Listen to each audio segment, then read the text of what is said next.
Dr. Megan Wooley, I think I pronounced that correct, has a doctorate in history from Duke University. She is an assistant professor and the director of history education, specifically medieval Europe, and her research interests pertain to medieval Europe and the surrounding areas, including that, but something a little more interesting there, the history of emotions, love, and friendship. That is certainly delightful.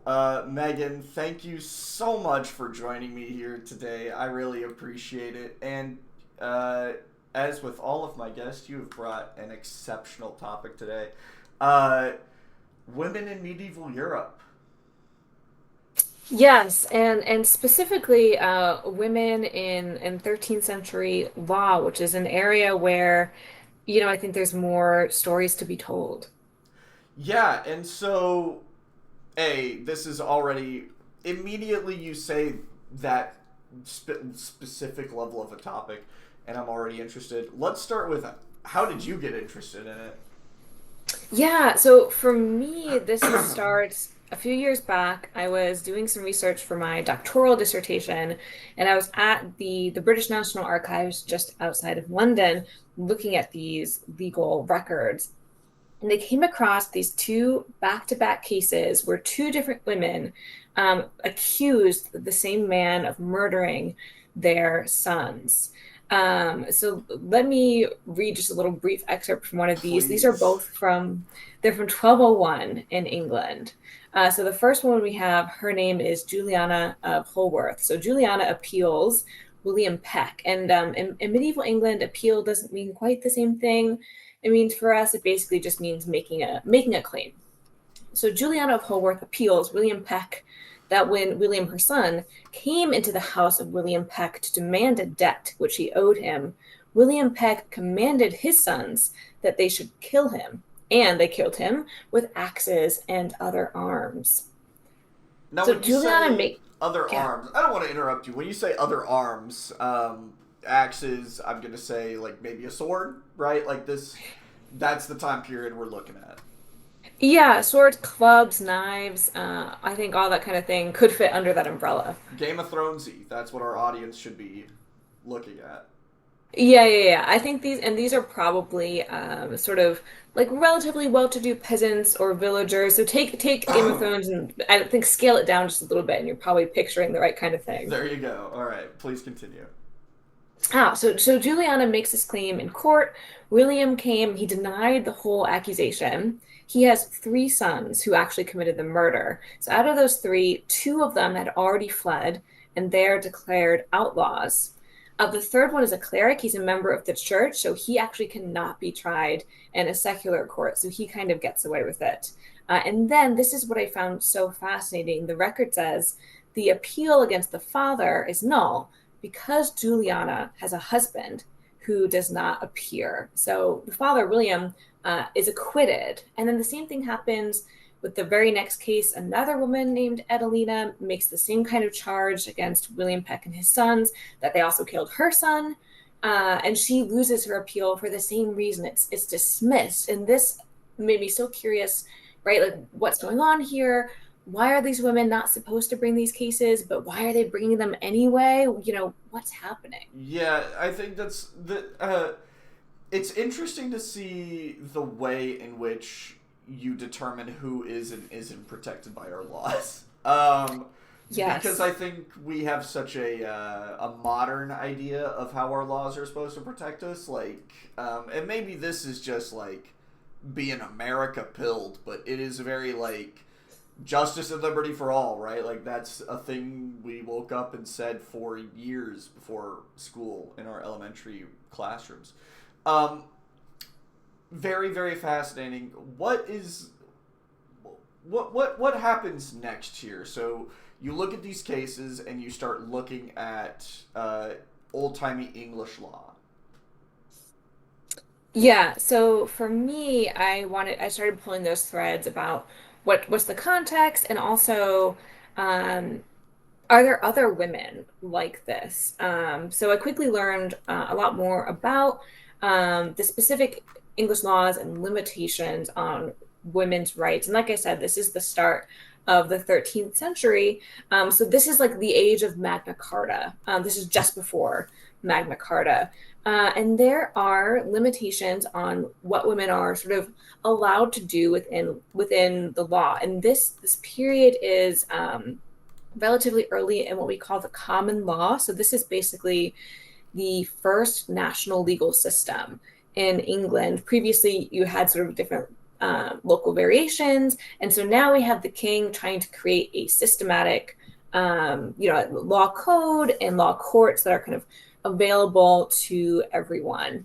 So this is kind of a new and exciting development, building on some earlier precedents. Within this law, women, when they get married, their legal personhood is merged with that of their husband. So her husband is actually responsible for representing anything sort of touching on their family in court, particularly for things we would consider criminal cases. There are two exceptions that women are enabled to bring to court themselves. One is if their husband is murdered, and then the second one is if they're assaulted, and what that usually means in practice is if they're raped. So those are the two things that a woman is technically entitled to bring to court herself. How very progressive of our old-timey English law. Women have the right to defend their dead husband and in the event they are raped, which is really sad, a really big bummer. And so what's going on then, right? This system gets implemented and it is, it's kind of the basis for even a lot of today's legal system, the Magna Carta. Mm-hmm. And so what's going on next in this kind of time period, as I'm not the best with all of my names in all of my British monarchies, but it's one of the Henrys. It is one of the Henrys. It's Henry II. That was not gonna be my guess. I was gonna say the third. You would have been close. Close enough. So what is Henry II here trying to do? Yep. So Henry II, he is King of England starting in 1154. And I think an important piece of context is he comes to the throne following a period of civil war. He and his mother, originally his mother, Empress Matilda, was at war with a different claimant to the throne, Stephen. Stephen was king for a while.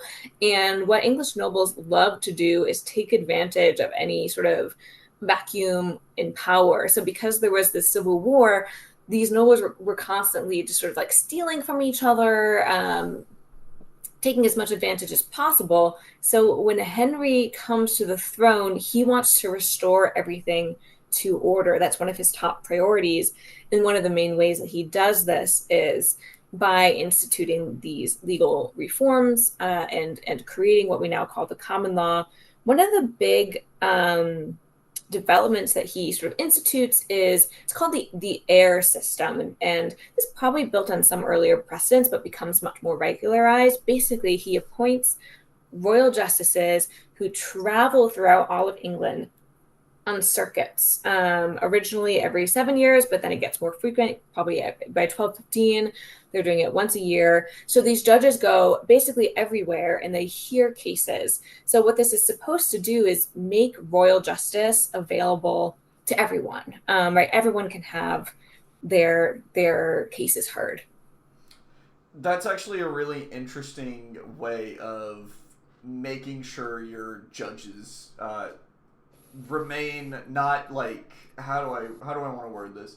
You're always going to get a different judge by doing that type of system. You're never going to end up with a judge that the locals or the powerful noble people of the area can sway in any sort of way. So it is a very fascinating way to avoid what is a very easy crime at the time of bribery or swaying things in your favor. And so, did it work? In many ways, I would say yes, and you're exactly right that this is one of the primary goals, is to create judges who are centrally appointed, who are not from the same area as the defendants or claimants, right? They're supposed to be impartial in these cases. And they hear a whole lot of cases. And the other thing that's really successful in doing is creating centralized record keeping. So especially from a historian's point of view, that's massive because starting from this period from around the 1160s, we have this massive collection of centralized court records. And they're formulaic and they're really brief. So we're usually only getting a kind of fragment of what's actually happening in practice, but we have all these records that we never had before. Yeah, and I mean, especially when you do look at those records, what was something, did you get a chance to kind of like peruse through some of them? And what were some of the things you found perusing through some of those records? I bet that was a blast. Yeah, it's a weird combination of both boring because they're so repetitive, and then all of a sudden you find something so interesting. And there's all kinds of cases. I mean, you get all your murder cases. Something that surprised me, there's quite a few cases of I don't know what we might call manslaughter or also accidents. Lots and lots of cases of this is kind of sad, but it's often children who die from things like falling into a ditch that's filled with water, and dying. And this comes up in cases, right? Because anytime someone dies, there has to be an inquest, right? How did they die? Let's determine that it's definitely an accident. So it's sad, but the thing that to me is sort of moving about it is, at least now as a historian, I have like the names of some of these people, right? They're not political elites. They're people who otherwise would not be coming to the surface of historical records, and we can know just a tiny bit about their lives from these sources. Yeah, and I mean, this is the case always with just in general, where you're like, well, there's a homicide, a homicide, a homicide, and then you go, wait, why was this man banished from Twin Falls County? What does that mean? And you just stumble Hmm. across some of those strange ones. What are some of the names that stick out to you? Oh well, the names, to be honest with you, are all there's like a ton of Williams and a ton of Henrys. So this is actually one of the challenging bits is unless you're looking at someone who's famous, surnames are not consistently in use in this period. So you just be like, well, here's a William who lives in this place, and isn't it the same William who pops up 5 years later in the same place? That's definitely one of the challenging bits of trying to, if you wanted to say, put together a social network or something, for this period. But I do have, I started looking specifically for women who were bringing these homicide claims to court, and there are, in addition to the first two I mentioned to you, a number of like really interesting cases there. And you've got one that you actually wanted to specifically mention, Aubrey of Hawkworld? Hawk. Yeah, how old is how I've been saying that. Um, yeah, this to me is so interesting. So this is from 1271, so 70 years after the first couple of women who I mentioned. I think she seems like a real character. So this basically starts with a case that it emerges after someone steals a cow, basically.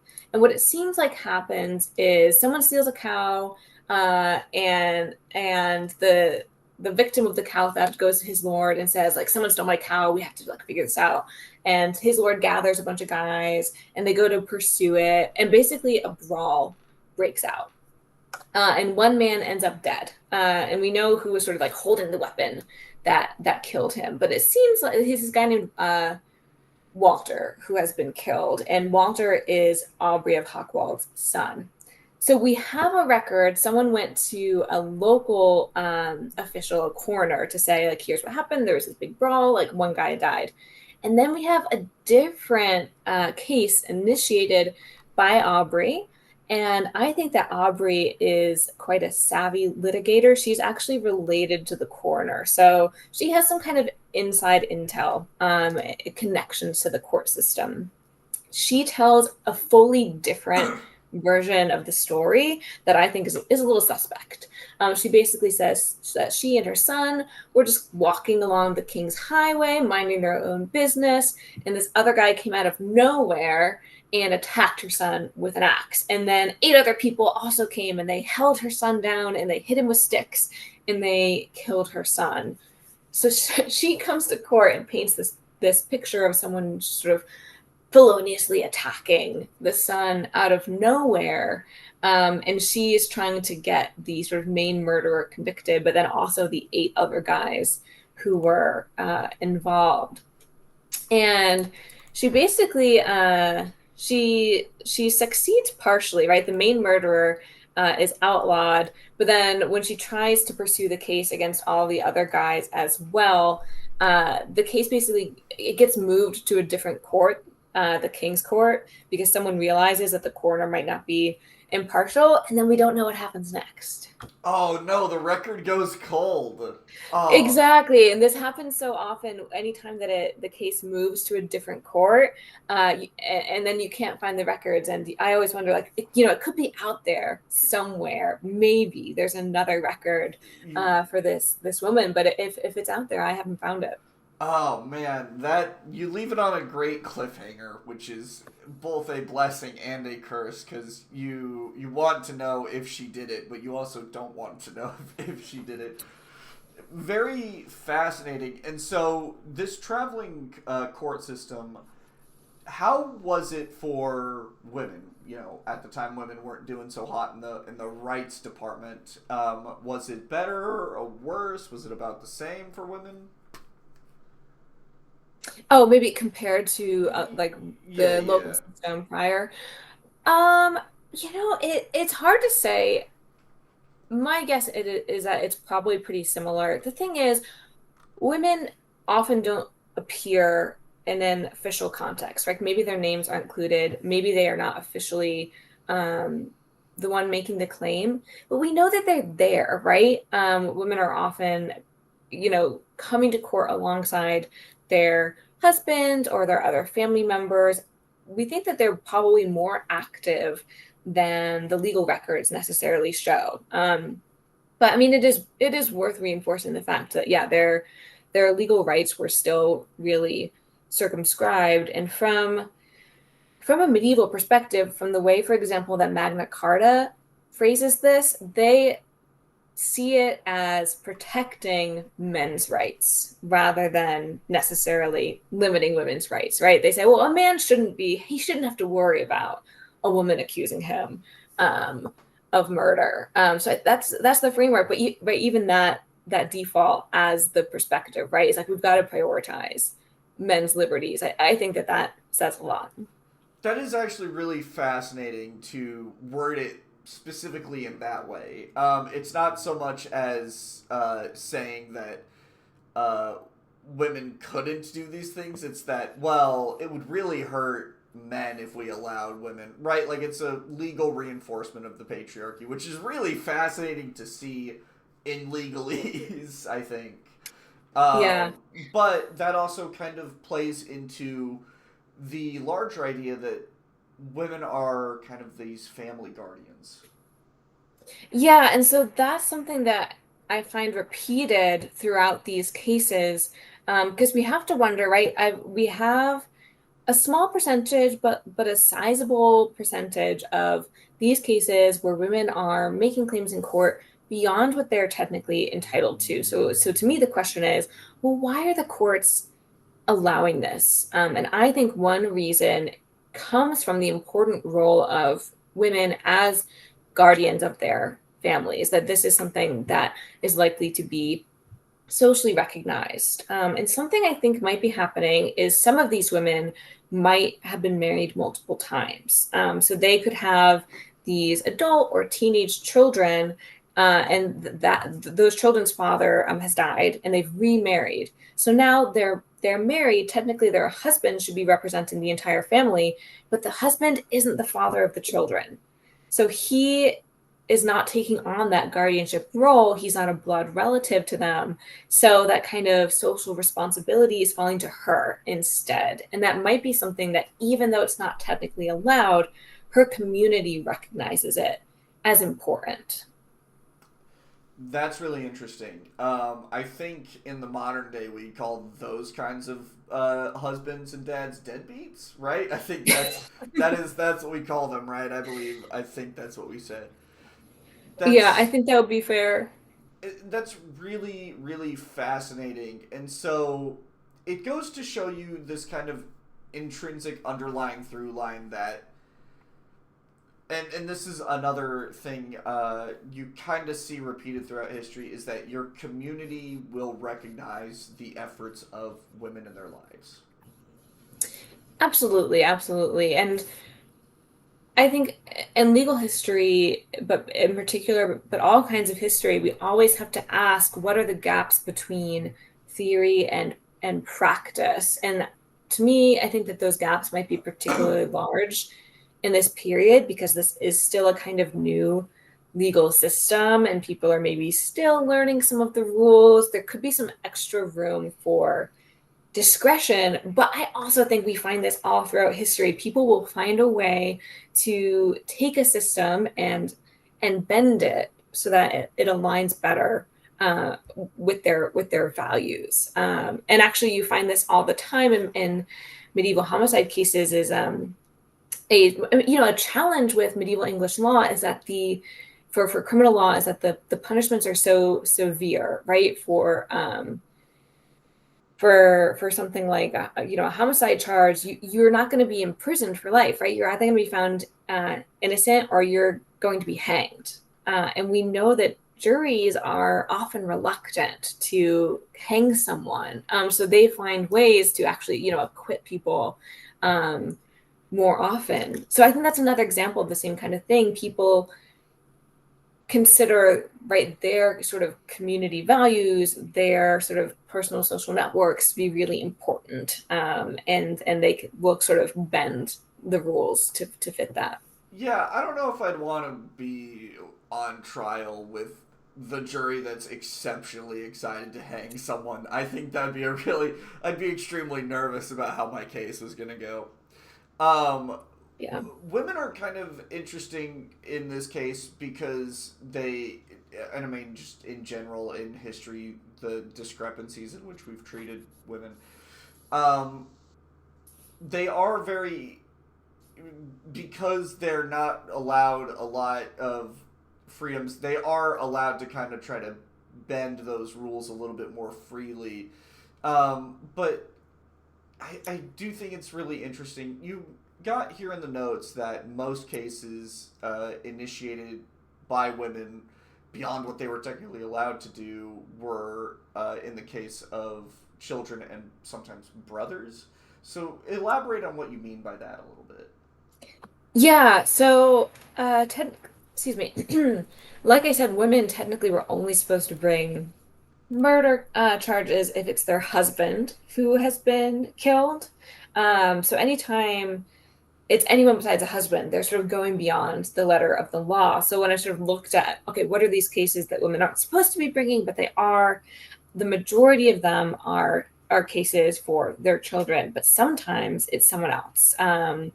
And most commonly a brother. And I tend to think in that kind of situation, uh, it's likely that the brother is unmarried, so he doesn't have a wife who can bring that charge for him. So again, it's a woman sort of taking on a role of, you know, guardian or even avenger of her family, right? Presumably, their father might be dead. Maybe he doesn't have someone else in the family. So there are a few of these cases where either the brother has been assaulted and is incapacitated, or the brother has been murdered, and so the sister brings the charge. And what I've found is that those cases are less likely to be allowed than cases where a woman is bringing a charge for one of her children. So I think maybe there's more leeway allowed for the role of mother than for sister. Interesting. That's a really fascinating dichotomy that you're able to kind of outline there. You've also got, and I can't, I want to know what it kind of read like when you were looking through these documents, but you've also got women that described their children's deaths were likely to have a much greater, and I mean, yes, that just kind of makes sense, right? Like this shouldn't be a surprising detail, but it is weird to think about in a medieval historical context, or at least it is for me. Yeah, so there's two different kinds of court cases that we can talk about. One is the justices in there, like I talked about, and then the other is a more local court, and it's this procedure called a coroner's inquest, which basically happens anytime someone dies, and they need to figure out what happened. They have an inquest where anyone who witnessed it or came across the body afterwards has to describe what they saw, and then they'll do things like try to identify a murder weapon, right? See if they can identify if this was an accident or if someone committed a crime. But a standard part of the procedure was that any injuries have to be described in really exacting detail. So, exactly where on the body the injury is, how long it is, how deep it is. And this is when you read a bunch of these, you can almost get you can become sort of numb to it, right? Because it's presented in really procedural, formal ways, right? Like Yeah. here's the number of inches, right? It's just like a measurement. But Right. what I started to think was, we have to remember these are real people, and so I started to picture, say, someone like Aubrey, who I mentioned earlier, whose son was murdered. So she's one of these cases where they describe the injury. Let me see if I can And find this just for quote for the you. audience, what actress would you like to play Aubrey Oh, that's for? such a good question. I do what I can. Um, yeah, it's probably the name, but now I'm envisioning Aubrey Plaza playing her because I think she has the attitude. I'm down. I like it a lot. For the audience, when you think about Audrey of Hawkworld from Yeah. 1271, Audrey Plaza, that is your stand-in for the story you're about to be told. Yeah. So I'm pulling up this quote for you.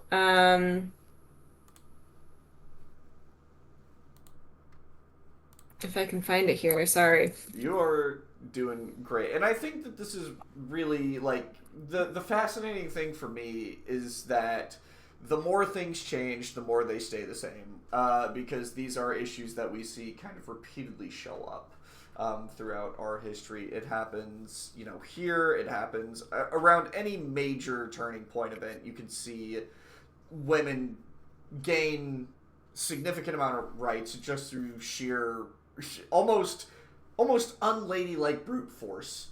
Uh, is It's how I'm so going to true. describe it. Yeah, sometimes you have to show up somewhere where you're not supposed to show up and establish a presence. and who better to do that than the women? And as you kind of look at this quote, you've got another thing in here about how savvy women are as litigators, and I mean Hmm. this just seems like good law to me of delaying a case to make it last longer or to put it on a schedule that makes the defendant on the back foot, right? Like that just seems like good legal strategy to me, but it's kind of revolutionary for women to be using it in that way. So true. And I mean, I think we actually think about law that way often, say when we are watching like a crime TV show or something, right? Like a When Law we're and Order SVU. ex right, Law and Order, like we are so accustomed in that context to think about law as so performative and strategic, right? Like what's the closing argument going to be? How theatrical is it going to be?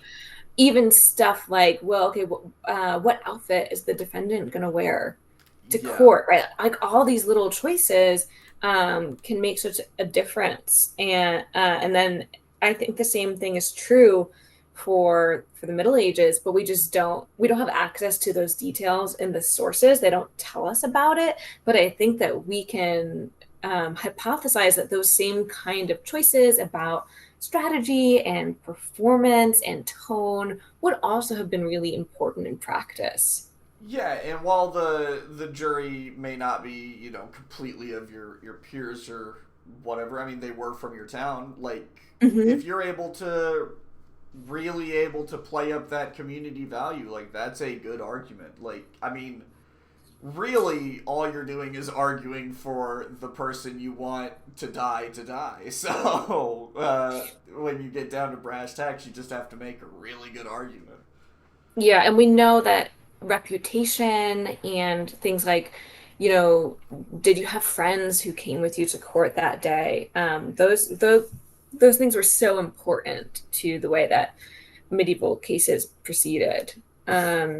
So the kind of quote that I was talking about, right, where we have this record of wounds, I think is exactly the kind of thing. It's an opportunity for us to look at something that's presented one way in an official source, but kind of imagine what it would look like in practice. So these sources are so the way that they're written is so dry, and it's not even in the original language, right? The people actually at court would have been speaking maybe Middle English, or if they were elites, it could have been sort of like an Anglo-Norman French, and they're written in Latin, in this like dry legal Latin. So we're so removed from what it would have felt like. So I'll read this quote to you, and it's very perfunctory. But what I think we should imagine is hearing the mother of the victim reading this Audrey Plaza. herself. Yeah, exactly. Yeah, Audrey Plaza. Picture her. So she's describing her son Walter, who had a wound 6 inches long and 3 inches wide, extending in depth through the skull, so that the blood and brains flowed forth, so that the blow thus wickedly dealt, uh, of this he died. So I just think, yeah, if I'm a member of the jury, I think that Aubrey's presence there would be really moving to me. I think that there's a lot of potential as well for someone who is a mother to, genuinely or not, to kind of make that her grief a really important part of the trial. Yeah, and I mean, it's written very plainly, but there is an element of there weren't court stenographers, so she's probably sobbing in tears in front of this jury, and that's very effective, right? Like, I don't like it when anybody cries in front of me. My God, they're serious. This is bad. Um, Yeah, and exactly. and so there were other maneuvers that these women could do, right? So it was delay, uh, delay cases, but there was also like the idea that if you're not showing up to defend yourself, well, clearly you're already guilty, and so by delaying or putting somebody on the back foot, you could make somebody lose by just omission, which is also something you can do today.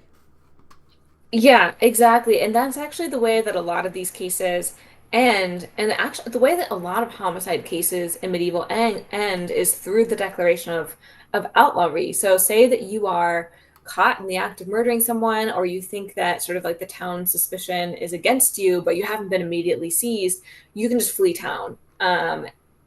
And then what happens is basically you have four chances to show up. And four chances, because the judges aren't there all the time, could mean months, maybe even more. So you have a good amount of time to show up. And if you don't show up, then and this is a homicide case, then yeah, you're going to be declared an outlaw, which is really serious. It literally places you outside of the protections of the law, which means that anyone can seize or even kill you without repercussion. And if you've killed someone and their family is really angry, then that could be a pretty serious threat. I'm Uh, imagining now, like in our movie about Audrey, where she gets the one man killed, and then she systematically places the other men outside the legal system, and then hunts them down. That's my headcanon of what happens. She out gets those other seven guys outlawed, and then systematically hunts them throughout medieval Europe. Let's make this yeah, a it's like show. the eight victims of Aubrey of Hawkwold. Like I would definitely watch that. That's a great show. And so when the audience comes to the conclusion, as we are coming here now, what are you really hoping that they take away from this? What is the lesson to be learned from, almost, my God, my math isn't great, but almost 2,000 years of law? Yeah, yeah, or yeah, we're 800 years away from our Aubrey and our Juliana. But we of course building on, hundreds of years of legal history before that. I guess a few different takeaways. One is that I think legal systems in general are often more flexible than they can appear to be at first, right? And this even today, I think is true with, say, how often cases settle outside of court, and that happened in the Middle Ages too, where you can sort of use the law as a lever to get what you really want through a settlement, right? Or to produce like social repercussions. So you can use the law beyond the way that the letter of the law is written. And I think that some of these women that we've talked about were so good at doing that. And I think it's so important. Almost the farther back in history we go, the harder it can feel to imagine those possibilities and often to kind of look for the role of women. So to me, the experience of researching this taught me that as soon as I started to look for women, I was finding them everywhere. And I think that's really true for lots of underrepresented groups of people, is like you just have to start to ask the question, like, where are they appearing? Where are they just beneath the surface? Because as soon as you start looking, you're gonna find those stories. So maybe the final takeaway, and I'm thinking specifically about law, but I think this applies to other parts of history, is so much of history is not just top down, right? It's not just the theory or the letter of it. It's when it comes to life is when we start to look at the stories of the individuals who participated in it. So often those stories are frustratingly incomplete. Like a lot of the women we talked about, we don't know how their stories ended, but even when they're incomplete, the stories have so much to tell us. Yeah, and I think the really fascinating thing is you mentioned the people who are not traditionally represented in our media or in historical records quite as well as maybe they should be. It is where you find them and how they use the legal system to their advantage despite overwhelming built-in disadvantages. And Mm. that's very fascinating. Megan, I want to thank you so much for being here today. Where can people find you if they've liked what they've heard today? More of your publications, where can they find you? Oh, great question. I have a website, meganwooley.com. Google me, or I have an article on other kind of flexible uses of the law. It's called "Better Than Just Fine" in the Journal of Legal History. So if you like this story, that's maybe kind of a similar piece. But otherwise, if you're patient and you can wait a while, this is going to come out eventually in a volume called Law and Problem Solving. So stay tuned for that, but it's going to be a while. Oh, gotcha. So what I'm hearing is we have an excuse to get you back on the show. Uh, I wouldn't say no. we love excuses. You've also got some other articles out there. You've got the charters in the margin of Matthew Perry Chronica. I can't say that last word in medieval. Majora, you could say. Majora. Hey, I did my best. In medievalist.net, you've also got True Knights Kiss Their Friends, which is Mm. true. The homies kiss the homies. In Culturico. I don't know how to say it. Yeah. Close enough. Costa Rico, I think is how. Yeah, yeah. We're gonna have to get you back on the show again to talk about love and why it's good to kiss your friends, but that's a story for another day. Megan, thank you so much for your time, and I really appreciate it. Yeah, thank you so much.